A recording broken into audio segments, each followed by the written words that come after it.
Step alive.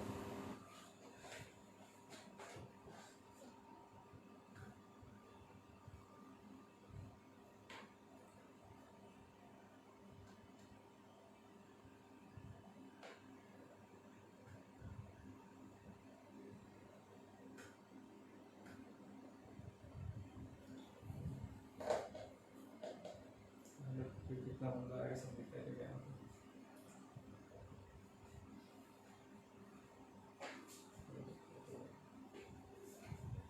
Comment भी देखिएगा।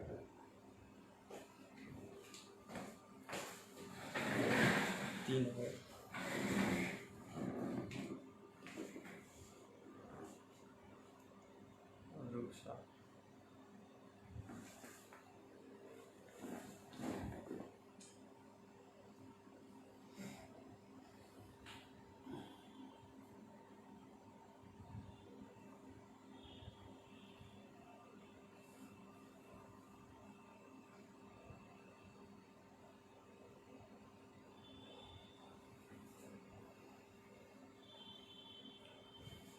साथी मित्रों, सभी को जय मूल निवासी, जय संविधान, जय भारत, जय भीम।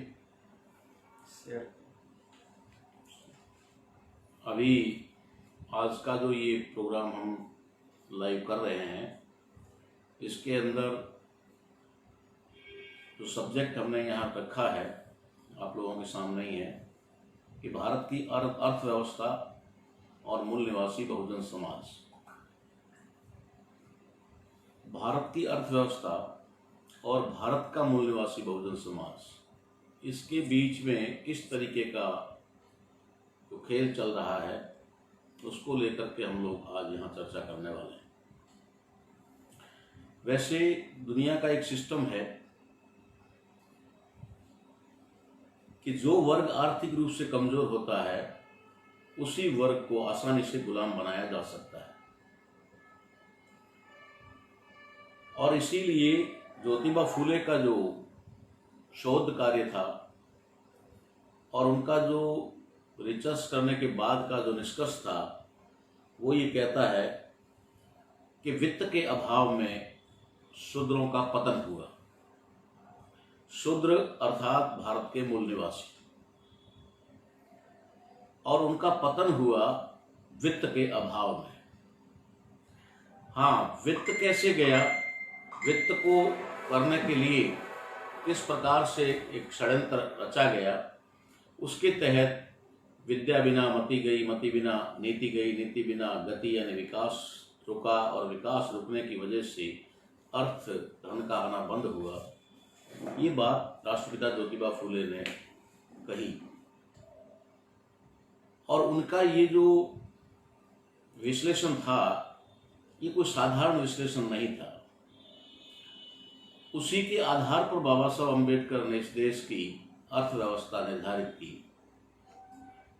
तो जहां तक हम देख रहे हैं कि इस देश के अंदर भारतीय संविधान और उसमें दिए हुए अधिकारों की वजह से इस देश के अंदर मूल निवासी बहुजन समाज, जिसे डायरेक्ट इनडायरेक्ट रूप से शूद्र कहा गया, अति शूद्र कहा गया, या फिर उनमें से जो धर्म परिवर्तित लोग हुए, कन्वर्टेड माइनॉरिटी, उन सभी लोगों को आर्थिक रूप से कमजोर संविधान के लागू होने से पहले रखा गया था। उनको किसी प्रकार का कोई अधिकार नहीं था, संपत्ति रखने का अधिकार बिल्कुल ही नहीं था, यहाँ तक कि किसी प्रकार का व्यवसाय कारोबार करने का भी अधिकार नहीं था। उनको जिस तरीके से उनका पुश्तैनी काम होता था वो पुश्तैनी काम ही करना होता था, और उसके बदले में भी उनको अर्थ यानी धन नहीं मिलता था, जिसको धन कहा जाए, मुद्रा कहा जाए, वो नहीं मिलती थी। उनको सिर्फ अनाज या आवश्यकता की चीज़ें मिलती थी, और उन्हीं से उनको जो है गुजारा चलाना पड़ता था। तो भारतीय संविधान के आने के बाद आर्टिकल 19 में, भारतीय संविधान के अनुच्छेद 19 के तहत हमारे लोगों को बिजनेस करने का, व्यापार करने का, व्यवसाय करने का, उद्योग और वाणिज्य, हर तरह का काम करने का अधिकार मिलता है आर्टिकल 19 के तहत। कोई भी व्यक्ति किसी भी जाति, धर्म या वर्ग की मर्यादा से बाहर होकर के वो किसी भी राज्य में जाकर के, देश के किसी भी राज्य में किसी भी कोने में जाकर के अपना व्यवसाय बिजनेस कर सकता है। ये अधिकार हमें संविधान के आर्टिकल 19 में दिया। अधिकांश जो लोग शिक्षा के अभाव में या फिर कहें कि संविधान की संवैधानिक जानकारी या संवैधानिक अधिकारों की जानकारी न होने की वजह से वे लोग ऐसा सोचते हैं कि हमें संविधान से क्या लेना देना, संविधान ने हमें क्या दिया। संविधान ने रिजर्वेशन SC ST के लोगों को दिया तो खास करके OBC वर्ग जो है वो ये सोचता है कि हमें संविधान से कोई लेना देना नहीं है, हमारे लिए संविधान ने क्या किया।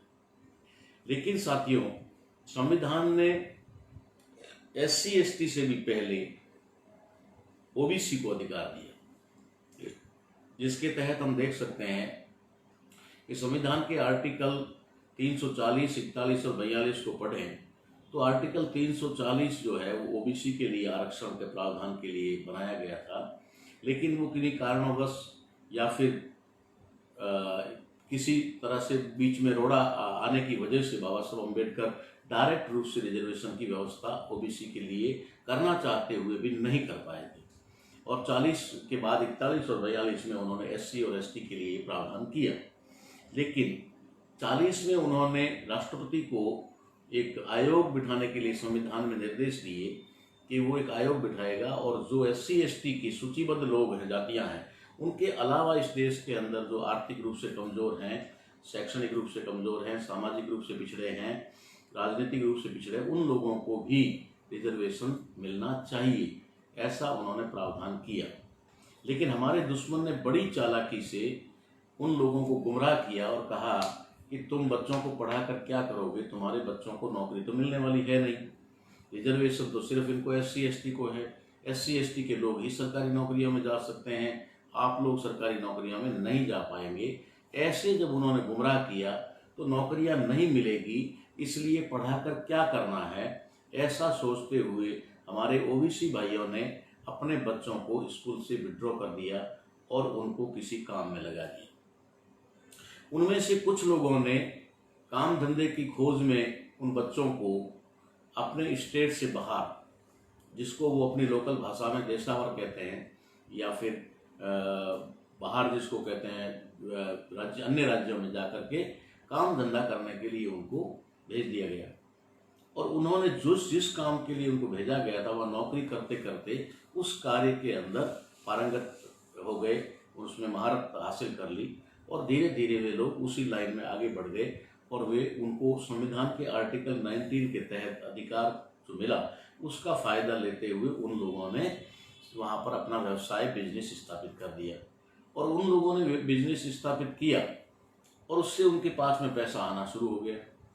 तो पैसा आने का जरिया उनके पास एक तरफ से उनको हटा दिया गया ताकि उनको ज्ञान ना मिले, शिक्षा ना मिले, शिक्षा और ज्ञान से तो वंचित कर दिया, लेकिन उन्होंने उस तरफ जाकर के पैसा कमा लिया। पैसे से उनकी स्थिति काफ़ी मजबूत हो गई, आर्थिक रूप से जब मजबूत हो गए तो वे लोग थोड़ा थोड़ा, कहने का मतलब है कि गुलामी से मुक्त होने लगे।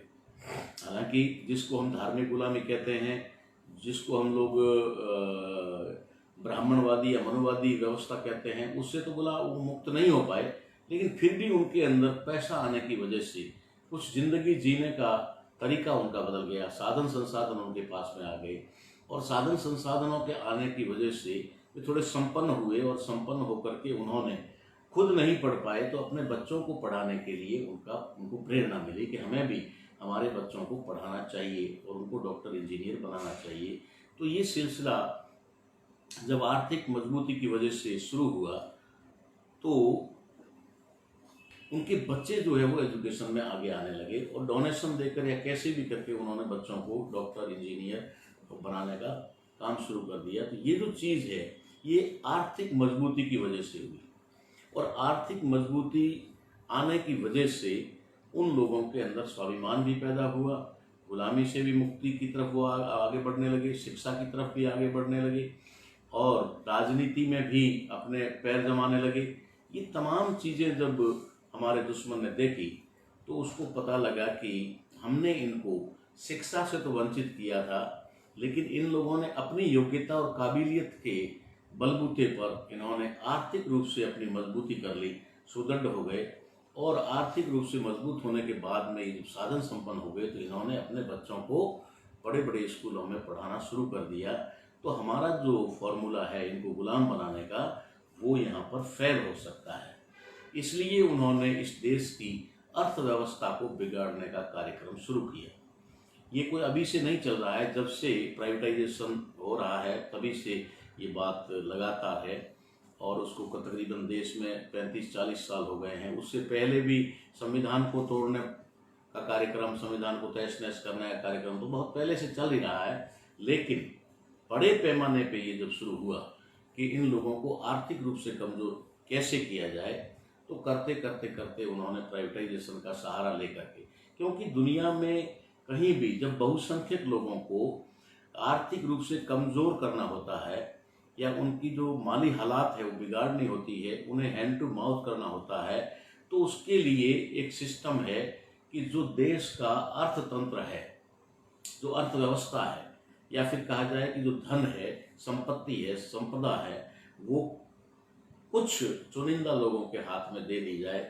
तो निश्चित तौर पे ये होता है कि अगर मान लीजिए कि 100 रुपये का बंटवारा 100 लोगों में करना है और उसमें 80 रुपये एक आदमी को दे दिया जाए, तो फिर बाकी के जो 99% लोग हैं उनको क्या आएगा?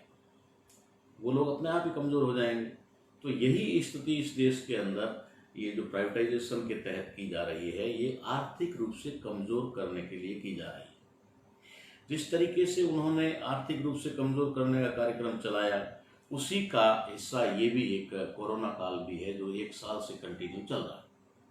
और ये 1 साल से कंटिन्यू चल रहा है, इसके अंदर बहुत सारी चीज़ें हैं जिसमें एजुकेशन से लोगों को वंचित करने का कार्यक्रम भी शामिल है और स्कूलें बंद करके बच्चों को शिक्षा से वंचित करने का कार्यक्रम जो चल रहा है वो आप लोगों को समझ में आता ही होगा। उसके साथ साथ आप लोगों को आर्थिक रूप से कमज़ोर कैसे किया जाए, इसके लिए एक बड़ी साजिश इस देश के अंदर अभी चल रही है और उसी की वजह से आपके सारे कारोबार ठप हैं।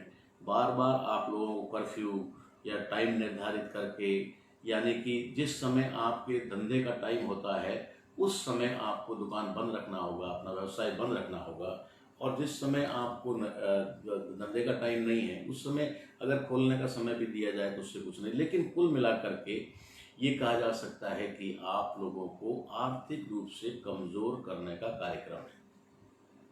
जैसे व्यापारियों के ऊपर है, अगर मान लीजिए किसी ने थोड़ा आधा घंटा दुकान ज़्यादा खुली रख दी समय के बाद में, या फिर किसी तरह से मान लो उसने पालना नहीं की गाइडलाइन की तो उसका चालान होता है, उसके ऊपर जुर्माना होता है। तो ये सारी चीज़ें जो है ये आप लोगों को आर्थिक रूप से कमज़ोर करने के लिए है, क्योंकि आर्थिक रूप से कमज़ोर व्यक्ति मोहताज होता है, लाचार होता है, मजबूर होता है और वो फिर दूसरों के सामने गिड़गिड़ाने के लिए विवश होता है। तो उसका आत्मसम्मान और स्वाभिमान जो है वो मर जाता है। जिसका आत्मसम्मान और स्वाभिमान मर जाता है वो व्यक्ति गुलाम होता है। गुलाम के कोई सींग नहीं होते, गुलाम के कोई पूंछ नहीं लगता है, या गुलाम की कोई अलग पहचान नहीं होती है। गुलाम वही होता है जिसका मान सम्मान स्वाभिमान मर गया हो और जिसको किसी प्रकार का कोई अधिकार नहीं हो, वही गुलाम होता है। तो हमें गुलाम बनाने के लिए ये सारा जो खेल चल रहा है उसके तहत आप देख रहे हैं कि चारों तरफ जो है लूट का कार्यक्रम चल रहा है।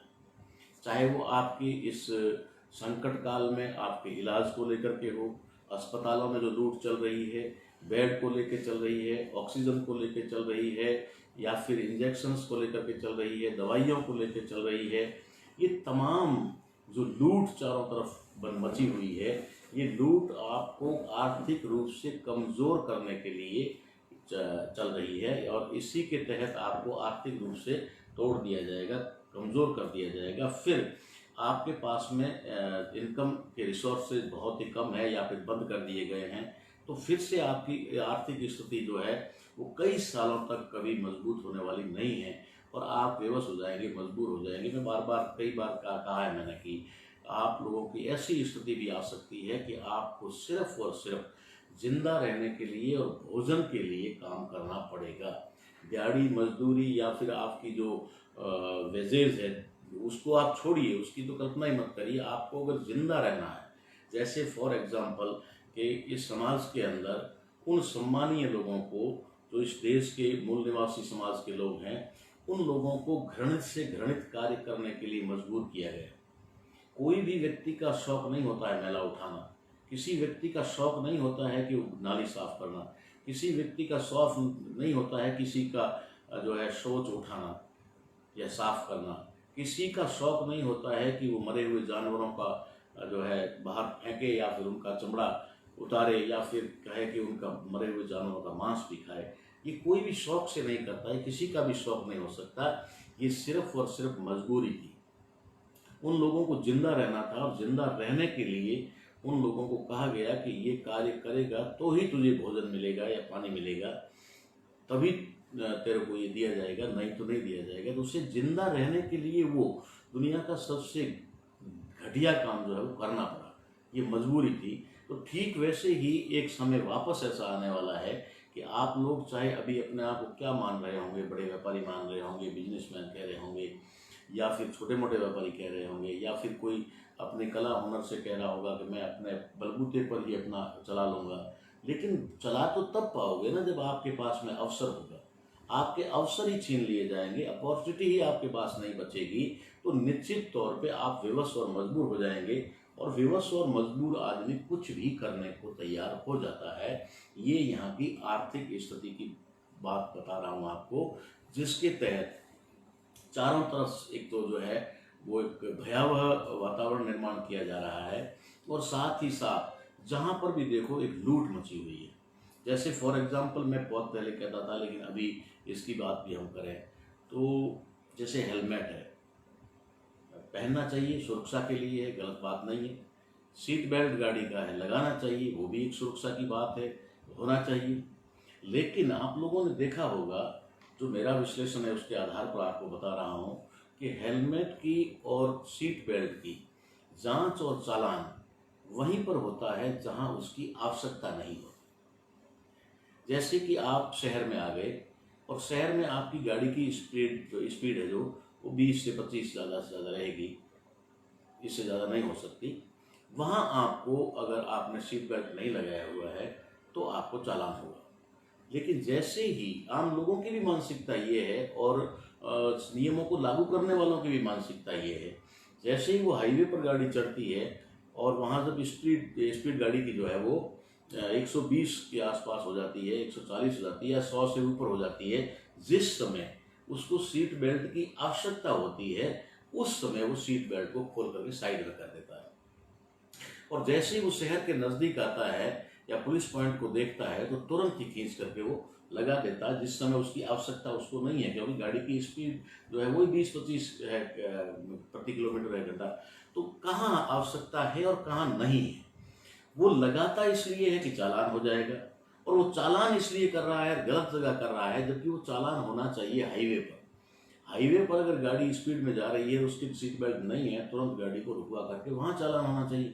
तो वहाँ न होकर के सिटी के अंदर होते हैं। सिटी के अंदर भी ऐसी जगह और भीड़ भाड़ वाले एरिए में जहाँ गाड़ी सिर्फ 1 नंबर या 2 नंबर गियर में चलती है, उस समय कहते हैं आपने सीट बेल्ट नहीं लगाया। तो सीट बेल्ट की यहाँ आवश्यकता क्या है?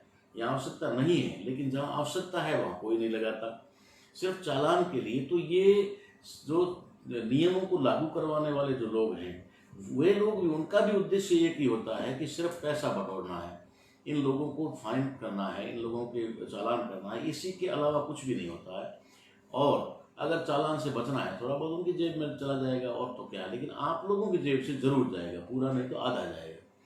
ठीक वैसे ही हेलमेट की आवश्यकता जो है, वो हेलमेट की आवश्यकता वहाँ पर है जहाँ आपकी गाड़ी रोड पर अधिक स्पीड में चल रही है, वहाँ स्लिप होने की संभावना रहती है। तो ऐसी स्थिति में आपको वहाँ हेलमेट लगाना चाहिए। लेकिन जैसे ही पुलिस पॉइंट से दूर निकलते हैं, सिटी से बाहर निकलते हैं, हेलमेट को निकाल करके तुरंत ही हैंडल में डाल देते हैं या पीछे बैठी सब बात उस पर साथी को पकड़ा दिया जाता है। तो जहाँ हेलमेट होना चाहिए वहाँ तो नहीं होता, लेकिन जैसे ही पुलिस पॉइंट या शहर के नज़दीक आते हैं, फट से निकाल के डाल देते हैं। उस समय ज़्यादा कोई संभावना नहीं होती दुर्घटना होने की। हालांकि ये नहीं है कि नहीं होना चाहिए, गाड़ी अगर चल रही है तो वहाँ होना ही चाहिए, ये बात परफेक्ट है। लेकिन मैं आपको ये बात बता रहा हूँ, आप अच्छी तरह से समझ रहे हैं इस बात को कि जहाँ इसकी उपयोगिता है वहाँ पर नहीं होता, और जहाँ चालान का डर है वहाँ होता है। और कई बार भूल में नहीं हो पाता तो चालान होता ही होता है।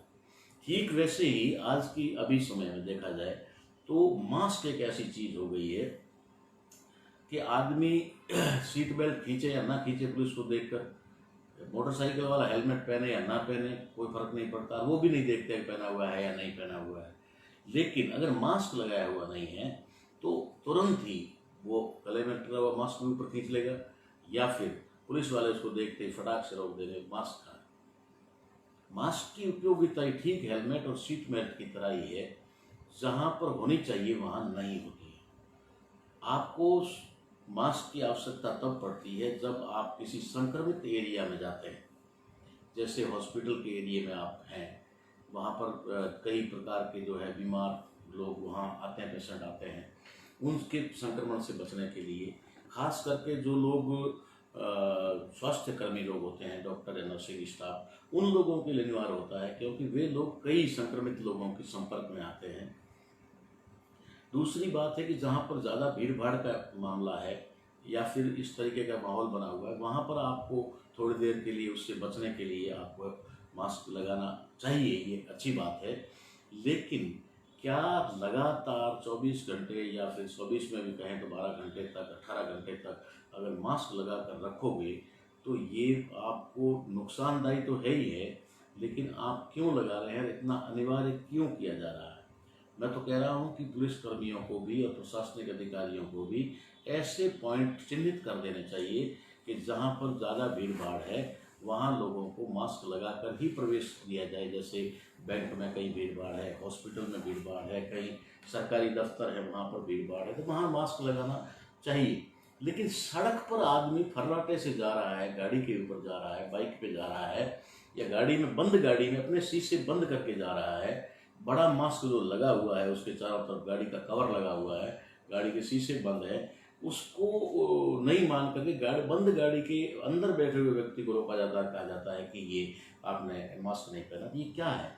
ये आप लोगों को आर्थिक रूप से कमज़ोर करने का मात्र एक तरीका है कि इधर आपके सारे कामकाज, रोजगार सब सारे के सारे ठप पड़े हुए हैं। एक तरफ आपको आय कुछ नहीं हो रही है और दूसरी तरफ जो है दिल्ली के जो आपकी आवश्यकताएं हैं वो तो बरकरार हैं, वो तो चालू ही हैं, उनसे आप समझौता नहीं कर सकते। और जब आय आपकी बंद हो जाती है तो आपकी जो रोज़मर्रा है वो बंद हो जाती है, तो फिर आपके पास धन नहीं होता। उसके बावजूद भी आपको चालान किया जाता है, और मिनिमम शायद अभी तो 1000 रुपये चालान है मास्क नहीं लगाने का। मास्क नहीं लगाने का चालान अगर इतना है तो 1000 रुपये, और सेकेंड टाइम अगर वही व्यक्ति मिलता है तो 10,000 रुपये। तो ये क्या है? मैं तो कह रहा हूँ कि आप चौराहे के ऊपर खड़े तो ऐसे रहते हैं ना, अगर कोई बिना मास्क के दिखाई देता है तो आप मास्क रखिए पास में, उसको पकड़ा दीजिए भैया ये मास्क लगा दो, ठीक है? तो उसको 1 बार 2 बार 3 बार में अपने आप शर्म महसूस होगी और वो सोचेगा यार बार बार ये अपील कर रहे हैं, कह रहे हैं तो मुझे लगाना चाहिए। लेकिन कई बार तो ऐसा होता है कि पुलिस वालों को दूर से देखते हैं और वो मास्क लगाने के चक्कर में, जब वो मास्क लगाने के चक्कर में बाइक से एक हाथ छोड़ करके मास्क ऊपर खींचता है तो वो डिस्टर्ब होता है और कई बार वो बाइक से गिर भी जाते हैं, ऐसा भी होता है। तो ये सारा भय और डर क्यों? इसलिए आप लोगों को मैं ये बात समझाने की कोशिश कर रहा था कि जो कार्यक्रम इस देश में चल रहा है वो यहाँ लोगों को आर्थिक रूप से बिल्कुल ही डावाडोल करने के लिए, या फिर कहें कि उनकी आर्थिक स्थिति को कमज़ोर करने के लिए चल रहा है, जिसकी वजह से बार बार लॉकडाउन की स्थिति पैदा की जा रही है, बार बार कर्फ्यू की स्थिति पैदा की जा रही है, बार बार दुकानें या व्यवसाय जो बंद करवाए जा रहे हैं। इन तमाम चीज़ों से, अरे एक बात बताऊँ आपको कि जब एक दिन के लिए कहा जाता था, हमने सुना है बहुत पहले से, हम लोग, क्योंकि हम लोग भी तो आंदोलनजीवी लोग हैं ना, तो आंदोलनजीवी लोग हैं तो फिर निश्चित तौर पे आंदोलनों में भाग लेते हैं। तो कहीं पर भी मान लो एक दिन के लिए बंद हो गया, पूरे भारत में किसी प्रोटेस्ट को लेकर के अगर बंद करवाया जाता, भारत बंद अक्सर ही करवाते थे, पॉलिटिक्स पार्टियों वाले भी करवाते थे, पक्ष भी करवाता था, विपक्ष भी करवाता था, सामाजिक संगठन भी करवा देते थे।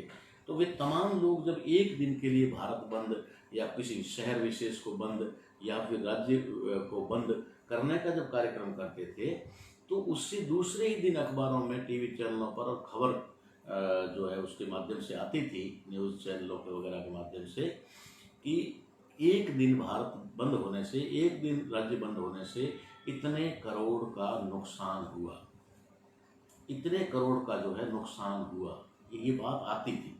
जब एक दिन पूरा भारत बंद होने से अरबों खरबों रुपए की अर्थव्यवस्था जो है मतलब प्रभावित हो सकती है, एक दिन बैंकों के हड़ताल होने की वजह से करोड़ों अरबों रुपए का व्यवसाय रुक जाता है, टर्नओवर रुक जाता है, तो ये आर्थिक स्थिति पर उसका इफेक्ट है, आर्थिक स्थिति पर उसका असर है।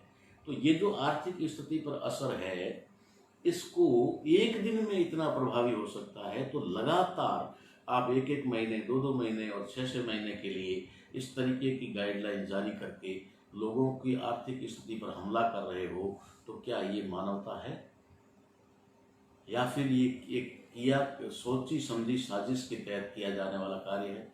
इसको समझना चाहिए। और किसको समझना चाहिए? मैं मानता हूँ कि षड्यंत्रकारी षड्यंत्र ही करेंगे, वो कभी भी षड्यंत्रों से बाज नहीं आएंगे, क्योंकि उन लोगों को हमेशा इस देश के अंदर श्रेष्ठता पे रहना है। श्रेष्ठता पे रहने के लिए उनको सत्ता में रहना है, सत्ता को अपने नियंत्रण में रखना है, तभी वे श्रेष्ठ हो सकते हैं, श्रेष्ठ बने रह सकते हैं और देश के ऊपर काबिज रह सकते हैं। तो उनकी तो ये है, उनका तो साजिश है ही है, इसमें कोई बात नहीं है। लेकिन मैं सोच करके हैरान तब हो जाता हूँ कि जब एक बहुत ही हायर एजुकेशन, जिसको भारत में कहा जाता है, स्टेट सर्विसेज में कहा जाता है, कि वहाँ स्टेट्स की जो एडमिनिस्ट्रेशन सर्विस है, पुलिस सर्विस है, और जो इंडियन एडमिनिस्ट्रेटिव सर्विस है, इंडियन पुलिस की सर्विस है, IAS IPS और RAS या फिर PCS जिनको जो कहा जाता है, वे लोग जो अपने आप को हाईली एजुकेटेड कहते हैं, अपने आप को बहुत ज़्यादा बुद्धिमान कहते हैं, और अपने आप को ये कहते हैं कि मैं हज़ारों नहीं, लाखों नहीं, करोड़ों में सेलेक्ट हुआ हूँ, तो मेरी विशेषता क्या है, उन लोगों को जब मैं इस तरीके से विवश देखता हूँ, मजबूर देखता हूँ और अमानवीय कृत्यों में हिस्सा बनते हुए देखता हूँ, तो मुझे बहुत ज़्यादा धक्का लगता है, या फिर दुख होता है कि जिस देश के अंदर इस संविधान ने उन लोगों को अपनी बुद्धि, अपने विवेक और अपने अधिकारों का उपयोग करने के लिए वो संवैधानिक पद दिया गया या संवैधानिक पद मिला, वे उस संवैधानिक पद का जो आधिकारिक रूप से उपयोग करना चाहिए वो न करके, वो अनपढ़ और गंवार लोग, जो बिल्कुल ही, या फिर गुंडागर्दी वाले लोग, वे लोग जिस तरीके की गाइडलाइन बनाते हैं, उस गाइडलाइन को फॉलो करने के लिए वो मजबूर हो जाते हैं, तैयार हो जाते हैं, तब मुझे लगता है कि इस देश का भविष्य बहुत ज़्यादा जो है अंधकार में है, और इसको बचाना बहुत ज़्यादा मुश्किल काम है। क्योंकि स्वविवेक से, जैसे अब हर कोई आदमी कहता मैं अधिकारी हूँ, मैं अधिकारी की पोस्ट पर हूँ, जिला अधिकारी हूँ, या फिर कहा जाए तो उपखंड अधिकारी हूँ, या फिर और कोई अधिकारी, विकास अधिकारी हूँ, ये अधिकारी है ना, उनके पीछे अधिकारी लगता है। अब अधिकारी जो है उसको खुद को अपने अधिकारों का उपयोग करने का अधिकार ही नहीं है, तो फिर वे दूसरों के हक और अधिकारों की रक्षा कैसे करेंगे, ये एक सवालिया निशान खड़ा होता है उनकी स्वविवेक बुद्धि पर। जिस तरीके से आप लोग, अधिकारी लोग, इस देश के प्रशासनिक अधिकारी और पुलिस के अधिकारी, जिनसे मेरी रिक्वेस्ट भी है और मेरा ये सुझाव भी है कि आप लोग आज जो देश में हालात निर्माण हुए हैं, जिसमें ऑक्सीजन की आम आदमी को कमी महसूस हो रही है, उसके पीछे बहुत बड़ा जो रीज़न है वो एक ही है, वो है मास्क। मास्क ज़्यादा अनावश्यक रूप से लगाने से, या फिर मास्क की उपयोगिता का दुरुपयोग होने से, उपयोगिता होनी चाहिए, इसमें कोई बड़ी बात नहीं है, लेकिन उपयोगिता न होकर उसका दुरुपयोग हुआ, और दुरुपयोग डरा धमका करके जिस तरीके से प्रशासनिक अधिकारियों ने सरकारी गाइडलाइन को मानते हुए, अरे भाई सरकार है, मान लिया, सरकार कोई पुतला थोड़ी है, सरकार कोई रोबोट थोड़ी है, सरकार भी तो इंसानों से ही बनी है, सरकार इंसानों ने ही बनाई है। और उस सरकार ने अगर मान लीजिए कि कभी कोई गलत भी गाइडलाइन जारी की, तो कौन व्यक्ति है जिसने उसका विरोध किया? और जो लोग विरोध कर रहे हैं उन लोगों का सरकार पर कोई असर नहीं है, कोई प्रभाव नहीं है, वे सरकार में किसी भी प्रकार का हस्तक्षेप करने के लायक नहीं है, तो वो लोग विरोध कर रहे हैं तो उनका कोई सुनवाई नहीं हो रही। लेकिन ऐसा कोई व्यक्ति मैंने नहीं देखा जो सरकार का हिस्सा हो और सरकार का हिस्सा होते हुए उसने सरकार की किसी भी गलत नीति का विरोध किया हो। लगातार ये मास्क लगाने की वजह से या लोगों को मास्क लगाने के लिए मजबूर करने की वजह से लोगों की ऑक्सीजन प्राप्त करने की क्षमता कम हो गई है। कोई ऑक्सीजन की कमी नहीं है वायुमंडल में, ऑक्सीजन है, इतना ही है, सभी लोग ले रहे हैं। लेकिन जिन लोगों ने भी ज़्यादा मास्क का उपयोग किया है उन लोगों के जो फेफड़े हैं वे कमज़ोर हो गए, उन लोगों ने ज़्यादातर कार्बन डाइऑक्साइड को ही अंदर रिपीट किया और उसकी वजह से उनकी ये स्थिति हुई। तो ये एक चीज़ देखने वाली है, समझने वाली है कि इसके लिए कहीं न कहीं हम लोग जिम्मेदार हैं। अगर किसी ने अपनी जिम्मेदारी निभाई या नहीं निभाई, मैं लगातार अपनी जिम्मेदारी निभा रहा हूँ। उस जिम्मेदारी को निभाने के लिए मुझे जिस प्रकार की भी कोई परिस्थिति का सामना करना पड़ेगा मैं करने को तैयार हूँ, या फिर कोई भी सज़ा अगर मेरे लिए होती है तो मैं उसको भी लेने के लिए तैयार हूँ। मगर मैं मानवीय दृष्टिकोण को कभी छोड़ नहीं सकता और मानव के साथ किसी प्रकार की खिलवाड़ कर नहीं सकता। तो जो अधिकारी गण या तो मजबूरी की वजह से या फिर अपनी विवेक बुद्धि का इस्तेमाल ना करते हुए जो इसका दुरुपयोग करवा रहे हैं या फिर कहें कि मास्क अनिवार्य करके लोगों को इस तरह कर रहे हैं, तो वे लोग एक मानव की हत्या करने का काम कर रहे हैं। मैं ऐसा मानता हूँ। मैं कोई जज मजिस्ट्रेट नहीं हूँ कि आपको कोई फैसला दे सकता हूँ, लेकिन मैं ये बात कहता हूँ कि अगर कहीं पर भी आज मानव तड़प तड़प कर मर रहा है तो उसके लिए कहीं न कहीं हम लोग जिम्मेदार हैं, जिन लोगों ने उन्हें 1 साल से कंटिन्यू ओपन या खुली, नहीं तो कल ये बात निश्चित तौर पे होगी और आप लोग इसको समझ पाएंगे, तब आपको पछताने के अलावा कुछ नहीं रहेगा। आप अगर ऐसा मानते हैं कि हम एक अच्छे काम के लिए, अच्छे कर्तव्य के लिए इस ड्यूटी पर आए हैं, इस पद पर आए हैं, तो निश्चित तौर पे हम लोगों को एक मानवीय कार्य करना चाहिए। और मानवीय कार्य में देखो, किसी का गला घोट कर मारना ये भी हत्या होती है, ठीक है ना, या किसी को छुरा घोट कर मारना ये भी हत्या होती है, किसी का मुंह दबा करके मारना ये भी हत्या होती है। तो डायरेक्ट इनडायरेक्ट रूप से उनको ऑक्सीजन लेने से रोक करके भी एक तरह की हत्या ही है, इसको भी आप हत्या ही माने, ठीक है। आप डायरेक्ट इनडायरेक्ट रूप से कर रहे हैं, ये हत्या है और ऐसी हत्या से आपको बचने का प्रयास करना चाहिए और लोगों को ये समझाना चाहिए कि भाई जहाँ इसकी आवश्यकता है वहाँ पर हमें निश्चित तौर पे उपयोग करना चाहिए। जैसा कि आज से पहले कहीं पर भी मास्क को हमने देखा नहीं था, आम आदमी मास्क के बारे में जानता भी नहीं था, समझता भी नहीं था। मास्क की उपयोगिता सिर्फ और सिर्फ डॉक्टर के साथ होती थी और वो ऑपरेशन थिएटर में होती थी। जब ऑपरेशन थिएटर में वे जाते थे तब वे पूरा अपना जो लिबास पहन करके और जो क्या बोलते हैं बैक्टीरिया या कीटाणु रहित कपड़े पहन करके वो अंदर जाते हैं, उनका एक अलग ड्रेस होता है, वहाँ उनके लिए ज़रूरी होता है, वो ज़रूरी था इसलिए वो करते थे। लेकिन आम आदमी या किसी मेडिकल मास्क दिखते हुए हमने नहीं देखा था। ये 1-2 बार जरूर स्वाइन फ्लू के समय में आया था कि भाई स्वाइन फ्लू हुआ है तो लोगों को सांस में तकलीफ होती है, तो इसलिए उनको बचना चाहिए, उसके लिए उनको कुछ ना कुछ करना चाहिए। ये बात कन्फर्म थी, इस बात को हमने जाना, लेकिन उसके बाद फिर से कोई उसकी उपयोगिता नहीं थी। लेकिन आज मास्क अनिवार्य कर दिया गया है और बार बार लोगों को रिपीट किया जा रहा है कि मास्क ज़रूर लगाएं, ज़रूर लगाएं। लगाना चाहिए भाई, लेकिन लगाना कहाँ चाहिए। अब अगर मान लो मैं अपने ऑफिस में बैठा हुआ हूँ, अब मैं अकेला हूँ और अकेला हूँ, मेरे साथ में कोई नहीं है और मैं अपना लाइव प्रोग्राम चला रहा हूँ, तो मुझे यहाँ मास्क लगाने की क्या आवश्यकता है। हाँ, मैं बाहर निकलूँगा तो मेरे पास भी है, मैं भी लगाऊँगा, कोई बात नहीं है। तो ये जहाँ उसकी उपयोगिता होनी चाहिए वहाँ होना चाहिए, ना कि लोगों को डराने के लिए, चालान या पैसा वसूल करने के लिए, इसके लिए नहीं होना चाहिए।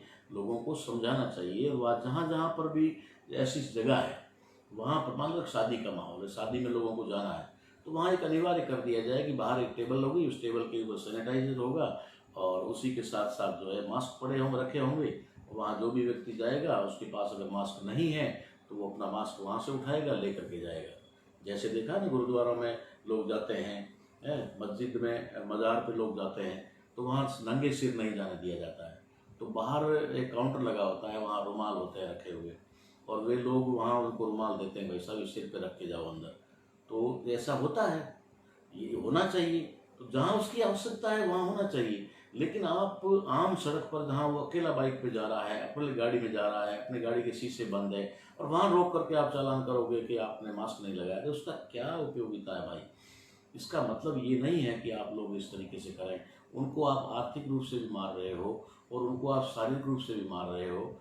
ऐसी अमानवीय कृत्य से बचने का प्रयास करें।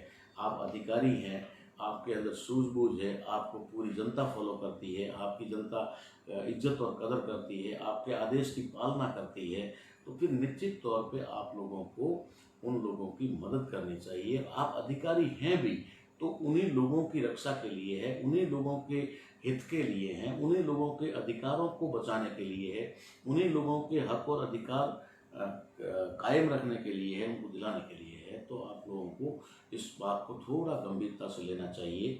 जो चीज़ आवश्यक है वो आवश्यक है।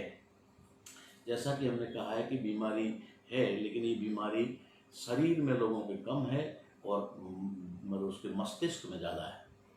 मस्तिष्क में एक हमारे कारवाड़ी में कहावत है कि वहम की औषध नहीं होती। औषध यानी औषधि। जो वहम होता है ना, उसकी कोई औषधि नहीं होती। तो यहाँ पर भी यही चीज़ है कि कोरोना भी अपने आप में एक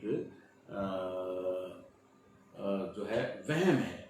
वहम ज़्यादा है, बीमारी कम है। बीमारी होती है, सर्दी जुकाम, आम आदमी को वायरल वगैरह ये सब चलता रहता है। कभी हुआ, जब तक मानव है तब तक ये चलेगा, आगे भी चलने वाला है, न कभी ख़त्म होने वाला है। कभी थोड़ा ज़्यादा असरकारी होगा, कभी कम असरकारी होगा। तो कभी ज़्यादा मौतें हो जाएगी, कभी कम हो जाएगी। इससे घबराने या डरने वाली बात नहीं है।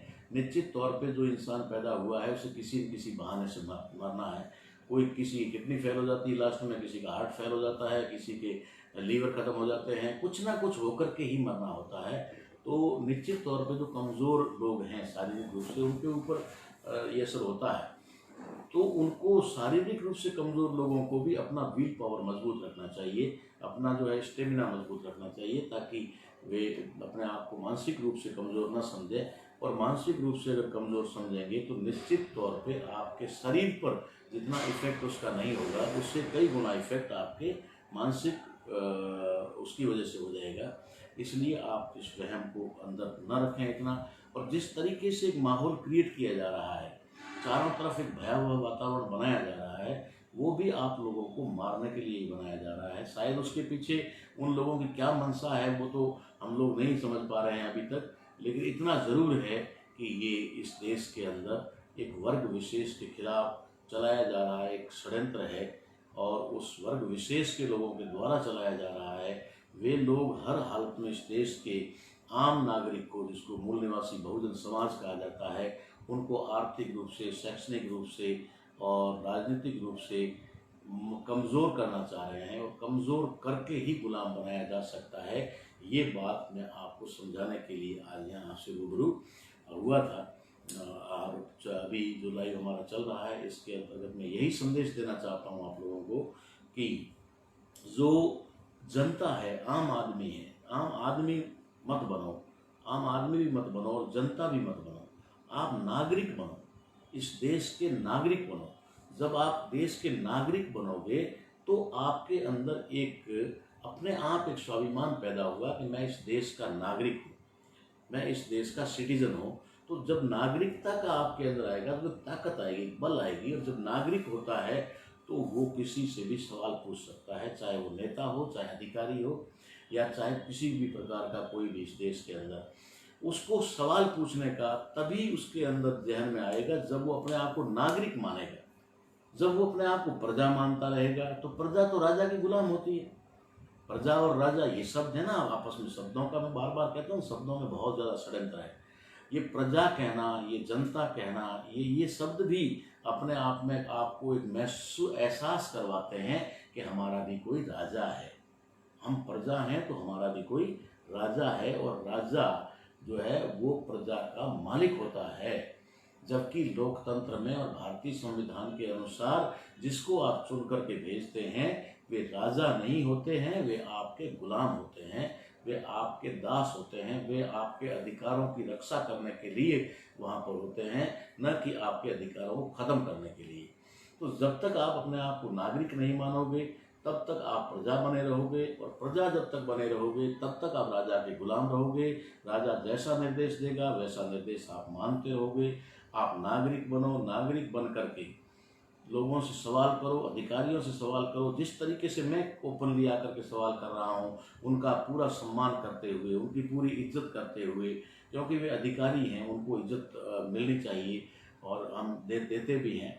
तो उसके साथ साथ हमें बड़े प्यार से और सम्मान के साथ में उनको इस बात का एहसास भी करवाना होगा कि सर क्या आप जो कर रहे हैं वो सही है, क्या आपका ज़मीर जो है वो उसके लिए आपको आपका कॉन्शियस जो है वो अलाउ कर रहा है, क्या आप ये करते वक्त आपको कहीं न कहीं कोई गिल्टी फीलिंग हो रही है या फिर आपको फ़ख्र महसूस हो रहा है, ऐसा क्या आपको लग रहा है।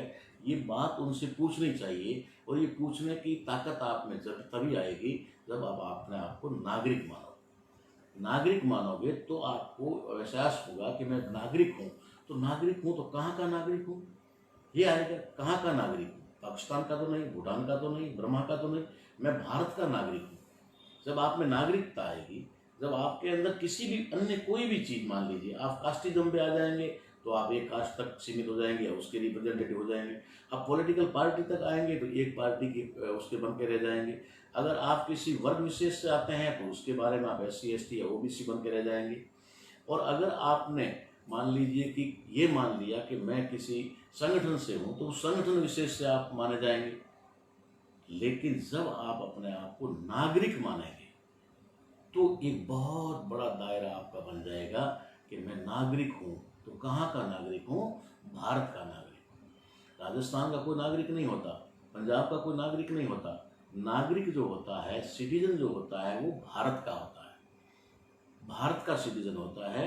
भारत जो रिपब्लिक कंट्री है उसका वो सिटीजन होता है। तो जब उसमें नागरिकता की भावना आती है तो वो ऐसा महसूस करता है कि मैं भारत देश का नागरिक हूँ, और भारत देश का नागरिक हूँ तो भारत देश मेरा है, भारत देश मेरा है और मैं भारत देश का हूँ। तो आपका दायरा अपने आप बढ़ जाएगा कि मैं किसी जाति विशेष का नहीं हूँ, मैं किसी वर्ग विशेष का नहीं हूँ, मैं किसी क्षेत्र विशेष का नहीं हूँ, मैं किसी संगठन विशेष का नहीं हूँ, मैं किसी राजनीतिक दल विशेष का नहीं हूँ, मैं भारत का नागरिक हूँ। और भारत का नागरिक हूँ तो मुझे भारत के बारे में सोचना चाहिए, और भारत के बारे में सोचूंगा तो मेरा सोचने का अपने आप दायरा बड़ा हो जाएगा, जो संकुचित दायरा है वो विकसित हो जाएगा। ये बात आपके अंदर आएगी, ये तभी आ सकती है जब आप एक नागरिक होने का एहसास करें। हमें संविधान ने नागरिक बनाया है, न कि प्रजा बनाया, न कि जनता बनाया, न कोई आपको गुलाम बनाया, न कोई दास बनाया। भारतीय संविधान ने आपको नागरिक बनाया, और प्रत्येक जो अधिकार है इस संविधान के अंदर, वे सारे अधिकार एक नागरिक के लिए है। तो सारे अधिकार आपके लिए भी, आपके लिए कोई स्पेशल अधिकार नहीं है, कि विशेष अधिकार नहीं है कि यह आपके लिए हो गया, लेकिन जो अधिकार है वो भारतीय नागरिक के लिए है।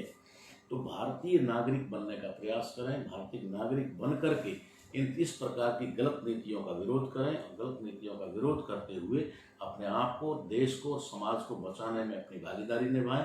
अपनी आर्थिक स्थिति को मजबूत करने के लिए इस प्रकार की गलत नीतियों का विरोध करें। अपने व्यवसाय को करने के लिए जो है इसका जो अधिकारियों से संपर्क करें, बात करें। क्यों कितने दिन तक हम लोग बिना रोजी रोटी के रहेंगे, कितने दिन तक, हमें कौन देगा इसके लिए। क्या 500 या 1000 रुपये की सहायता लेकर के कोई परिवार अपना चला सकता है। बिजली के बिल जो अगर घरों में पड़े हुए हैं तो उनके बिजली के बिल कितने आने वाले हैं। क्या ऐसा हुआ है कि बिजली का बिल आपका माफ़ हो जाएगा। क्या ऐसा हुआ है कि आपके साथ में जिस तरीके से आपका रोजगार धंधा सब बंद है तो आपकी सारी जो आवश्यकताएं हैं, या फिर जो आपके ऊपर चाहे वो इंश्योरेंस है, चाहे वो किसी प्रकार का कहें तो आपका किस्त है, प्रीमियम है, कोई भी वो ऐसा होता है नहीं, वो सब आपसे वसूल किया जाएगा पिछले साल की तरह ही, और मई ब्याज वसूल किया जाएगा। तो इस बार भी आप लोगों को ये करना चाहिए, अपने आप को भारत का नागरिक होने का प्रदर्शन करना चाहिए, एहसास करना चाहिए। और अधिकारियों से भी मेरा निवेदन है कि वे नागरिकों की नागरिकता को ध्यान में रखते हुए उनके अधिकारों को बचाने का प्रयास करें। इसी के साथ आप सभी का शुक्रिया कि आपने लंबे समय तक इस बात को ध्यान से सुना। इसके लिए आप सबका आभार। जय मूल्यवासी, जय भारत, जय संविधान।